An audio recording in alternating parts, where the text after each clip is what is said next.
Faint hints of lime and mint tickled his senses.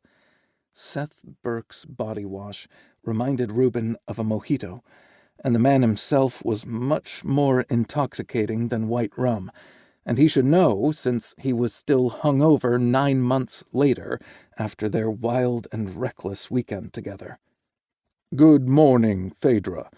I'm here to see Prosecutor Lyndhurst." The sheriff's rich voice triggered memories of Seth's weight pressing him into the mattress and whispering dirty talk in his ear to spur him to climax when Rueben had wanted to delay the tide of pleasure. The sensory overload punted him back 9 months to the rustic cabin they'd hidden away in after Rueben survived a near-death experience and Seth thwarted a homegrown terrorist plot. A relationship between a sheriff and a victim or potential trial witness was off-limits.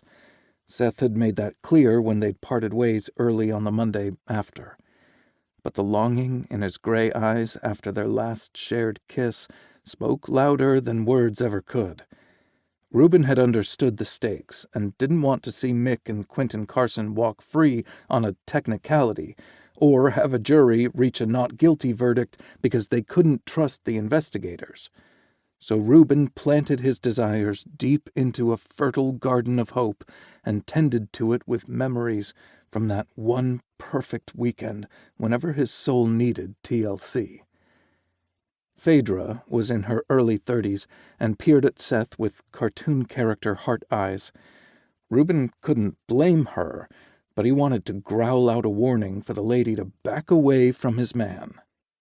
"Mr. Lyndhurst is wrapping up a phone call and shouldn't be much longer." That was the same thing she'd told them almost 20 minutes ago.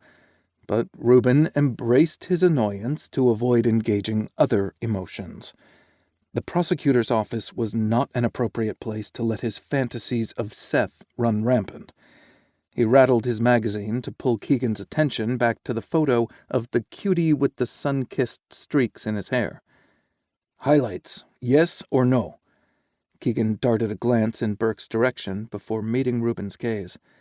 "I think a change would do you good." All the guys on the ranch knew about his weekend with Seth, but Rueben only discussed the torturous war waging inside him with Keegan. To want someone so badly and connect with them on the deepest levels only to have them ripped away was a cruel punishment to pay for someone else's crimes. Salvation Anew's plans and attacks had affected everyone on the ranch, but Keegan and Rueben had taken the brunt of their rage. The two of them had bonded over their shared experiences and the fact that they were the only two unattached people living on Redemption Ridge. Keegan's therapist didn't want him dating until he'd worked deeper into his recovery process, and Rueben couldn't have the only man he wanted. Cocking his head to the side, Key studied the magazine page for a second. "Maybe caramel highlights for a more natural look." His lips quivered and curved into a wry smile. "Unless boy band member is the style you're going for." Rueben reached over and ruffled Keegan's hair. "Caramel highlights it is. 25 is too old for a boy band, though I have the moves to pull it off." His best friend snorted in disagreement, and Rueben lightly swatted Keegan with the magazine before putting it back on the table. Seth's allure called him like a siren's song, but he avoided looking in his direction. But why? Running into one another in a small town was unavoidable. Rueben had always kept a tight leash on his emotions and offered Seth a cordial nod whenever their paths crossed. Seth would return the gesture with the slightest hint of a smile curving his lips. The sheriff's mirrored glasses hid the intensity in his gaze, but Rueben felt it as strongly as a lover's caress.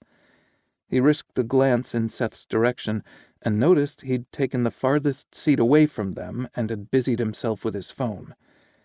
Nothing about Seth's rigid posture resembled the affectionate man from his memories. For a moment, Rueben started to wonder if the echoes of shared laughter, kisses, and love-making were figments of his imagination instead of legitimate recollections.